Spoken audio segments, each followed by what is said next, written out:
All right, so you just rocked the show tonight in Ottawa, Canada. You've been touring around for about 2 months now. True to Myself just dropped a month ago. Where's somewhere you've performed that you haven't expected to be that lit that surprised you? Because I know you said New York crowds are very tough. So where have you performed or in the last month where you're like, damn, like it's really blowing you away? Everywhere been lit. Everywhere I performed been lit, honestly. So True to Myself came out a month ago. Your first week sales were 45,000. You say you're still hungry. What is a number that you'd be satisfied with after your first week sales for your next album? What's a number that says, all right, Lil Tjay sold this amount, he's finally made it? Because I know you're still hungry. You're a hungry guy. I'm not really gonna be satisfied. There's no limitation really. You know what I'm saying? Like at all. So I can't really even give a number because it's not gonna be satisfying if I get it. Your hit song Resume came out a year ago. Now you jump forward to now. You've been signed to Columbia Records. In the last year, what's the scariest thing you've learned about the music industry? Um, Scariest thing ain't really too many things that's really scary. You know what I'm saying it's all kind of like a positive thing to me. Like I just see it as a way to make money. You know what I'm saying? Like it's another way out, another way to get bread. You know what I'm saying? Like, Now, your number one song has charted on Billboard at 11. You're a little bit apprehensive when it came to jumping on the track with Polo G. Do you know yet when you have a banger and when you hop on a track if it's gonna blow, or is it still a surprise to you? you never really know. You could have a gut feeling, or you could like a song more than another song, but you never really know. Like when a song will be a hit, cause you know what I'm saying. Like you just got your own opinion, and it's like the other millions of opinions that's like to come. You know what I'm saying. Like, so everybody got their own vibe to the song, so you never really know nothing. Fair enough, fair enough. Now, I know in the last year you've managed to get Lil Wayne on a track, and that's a huge come up. So, congratulations on that. But also in the last year, you've had a sample that wasn't cleared from Justin Bieber. Yeah. Now, let me ask you this. Would a Drake verse be more satisfying or a Bieber verse be more satisfying? You know what I'm saying. If I could, I'd get both. You know what I'm saying. In the state of mind, What would you pick for? If you had to pick one, what would you want first? The Drake or Bieber verse? I wouldn't pick. I don't like giving shot and shit like that. You know what I'm Fair saying? enough, fair enough. I'll be happy with either one. Okay. So I know Justin Bieber was a very big influence growing up. Now, I know you mentioned when you started rapping, you didn't tell anybody about it.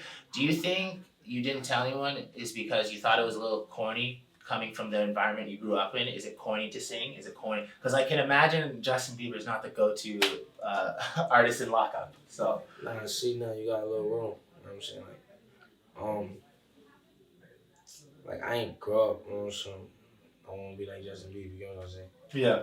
Like I grew up knowing I wanted to be an artist. You know what I'm saying? And he was one of the inspirations to me because at the time I was a kid. He was a kid. You know what I'm saying? He was doing his thing. You know what I'm saying? So like, Yeah. wasn't too many young artists really like lit at the time. You know what I'm saying? To the capacity I pictured it. Yeah. So that was kind of the thing. You know what I'm saying? Like we in two different lanes a little bit. You know what I'm saying? Like a reason why I didn't tell nobody I wanted to be an artist because like, you know the statistics of actually making it. You know what I'm saying? Like Very small. I didn't even care if people doubted me. You know what I'm saying? I just was like I'm an independent person. I like doing things myself. Yeah. 100%. I didn't feel like I needed anybody's opinion. So there's been a lot of comparison with you and other New York artists. Now I'm going to rephrase the question, and I'm not going to talk about comparing you to other people. But let's say this: you go on a nationwide tour, and you have to take two artists from New York with you to make the show better. Who are you going to take? Yeah, it's kind of hard. I don't lie. I need Jay Guapo. I mean, Okay. he on demon time. He grabbing all the eaters. Okay. You know what I'm saying? I ain't gonna lie. I need Favi with me too. I need Favi or he laced. Okay. You know what I'm saying? And I need Pop too, so I need 3 artists. You know what I'm saying? Okay, so Pop Smoke too. We're gonna be good like that, you know what I'm saying? Like us two, we at it, we making moves. 100%. Now, Resume and Brothers were your breakthrough hits, obviously. What made you select Columbia over the other record labels? Because I imagine there's after those two songs, you had a lot of people hitting you up. So what made you? What stood out at Columbia to the other record labels? It was just literally, I don't know, I just felt comfortable, you know, sometimes when you got like a good judgment about something, you know what I'm saying, a good feeling about something, you just do it, you know what I'm saying, so that's how I felt about it. Now, there's a one constant theme and reference in your music constantly when you listen to it.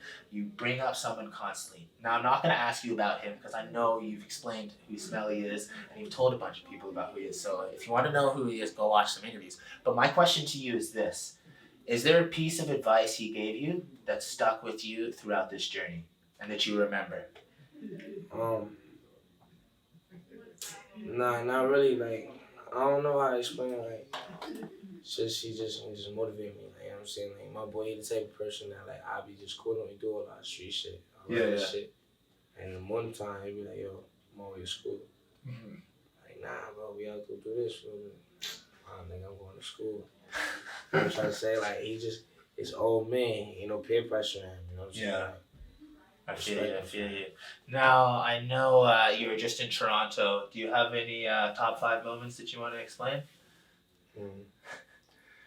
Top 5 moments. You see what I worked in there? No? You have a good time in Toronto, everything was good? Now, I also know you got a crush on Ariana Grande. Do you have it? Have you already slid in the DM there yet, or how's that going? How's that? Time, sure. I don't think so. And is there any luck there, or? Nah, you got a number or something? No, you want a number, bro? Okay, yeah. Number one day. So yeah, no, I don't doubt it. You're going up. I just have a few more questions. We'll get you out of here because I know you rocked the show tonight. So I thank you for doing that. Now, is there something? Because I know you're heavily into music. You love that. That's your passion. But is there something someone doesn't know about you? Like, what is Lil Tjay's hobbies? Is there any hobbies that you have that someone might not know? I be drawing, you know what I'm saying? I be trying to dance. I be trying to sing. Dance, yeah. You know what I'm saying? I'm like a motivational speaker, I think. Yeah? You know? Yeah. In what sense? Like, do you like? I think like I could motivate the youth. You know what I'm saying? I can influence them to do something positive.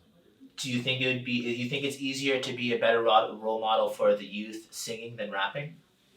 I think it depends on what you're saying, no matter how you're saying it, what tone, what melody. It's all about tone and melody. It depends on the message. 100%. Yeah, I think it's time to shine. I've been waiting so long. Broski serving time. He been gone for so long.